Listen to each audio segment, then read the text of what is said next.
Hey folks, it has been a while since I've done any videos, so I'm going to do a post-season wrap up here. I've got some footage out on the water.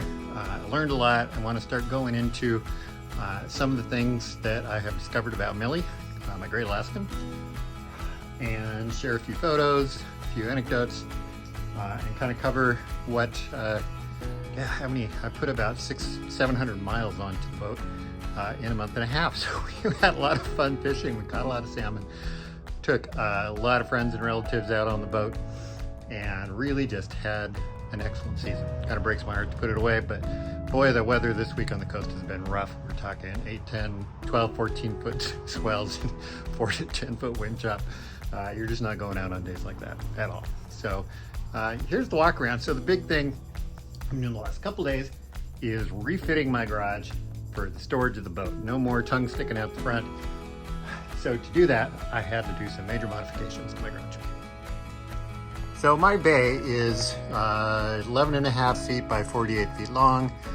The trailer is 34.5 feet long. I've got a door here. I've got stairs going up to the upstairs. I had to completely disassemble the stairs, build a platform up there, move them back, and then trim away a little bit and double it up here on the bottom. And I've got that much space. So I could actually bring it back a couple more inches. I think that's pretty good planning. This was definitely a case of measure 40 or 50 times because I didn't have a choice but to get it right. My wife, we got the walkie-talkies out. My wife helped me get it back in here. The things I have to be really careful of is the garage door has to be all the way up. And now for the moment of truth. Can I get the garage door down? Woohoo! I've got 3 inches to spare.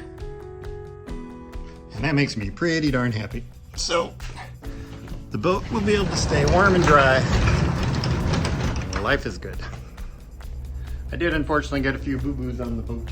One of the boo-boos is the trailer works really great. I've talked to another owner of a Great Alaskan who says he has the same issue. The boat's so long that when you bring it up to the trailer and hook the nose on, the bow's still floating. So then as you pull the boat out, the stern's still floating. When you pull it out, the stern drops and pulls it away from your front mount. So I need to do some research and work on my trailer geometry.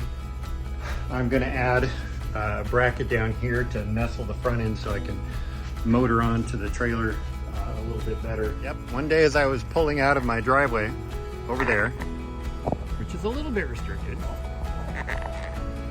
I started to pull out and a car was coming, so I backed in, looked both ways, it went by. I pulled out and my trailer completely ran over the mailbox, knocked the post over, squashed the mailbox. I felt a thump, thought it was the ditch, headed off to Newport. And when I got there, found out that I had put a really nice gouge in the side of my boat. But overall, I called this a win. I've still got some work to do for sure. I'm gonna spend a lot of winter polishing it up and I'll do videos on that. But I think for now, I'm gonna park this boat for a couple of months, get it all dried out. Then I'm gonna start stripping down some things, putting in the headliner, putting in some pretty wood. Adding another hatch or two, improving my hatches, kind of taking care and spending the time on the things that I didn't take the time to do because I wanted to go out fishing. So, Millie works really well. Millie is fun on the ocean. She handles big water really well. She takes a load.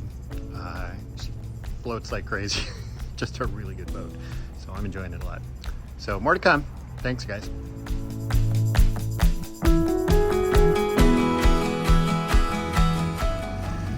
Hey folks, it's September 9th. We are out here on the Pacific Ocean.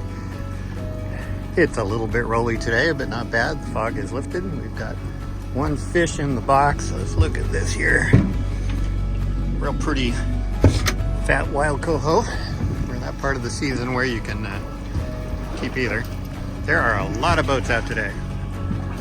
Go over here and look. I counted almost 200 a few minutes ago. Right now I'm using the outside steering station on the kicker motor. It's such a luxury. They're just pushing the tiller around, leaning over the back like I did for so many years on my Thunderjet. I've found a number of positions that are comfortable to kind of hang out in when I'm doing this. We haven't been out a whole lot, but now that we're into September and things are subsiding a little bit, we're getting a little more fishing in. Having a great time. We're getting out here on a very foggy day on the Pacific Ocean. Probably a 300-yard visibility out here. We've got one nice coho in the bag. We're certainly marking it with the fish finder. Lots of activity up in here. Watching other boats in this fog. This is really handy with the radar. I've got spots here and there. Keep my eyes on them. And I'm just trying to go into the swell. That seems to be when we get the bite. It's so easy to turn around on this stuff. Think you're doing just fine, and then suddenly you realize you're going with the wave instead of against them. It's a good day to keep your eyes on the compass, as well as out there on any boats coming through the fog.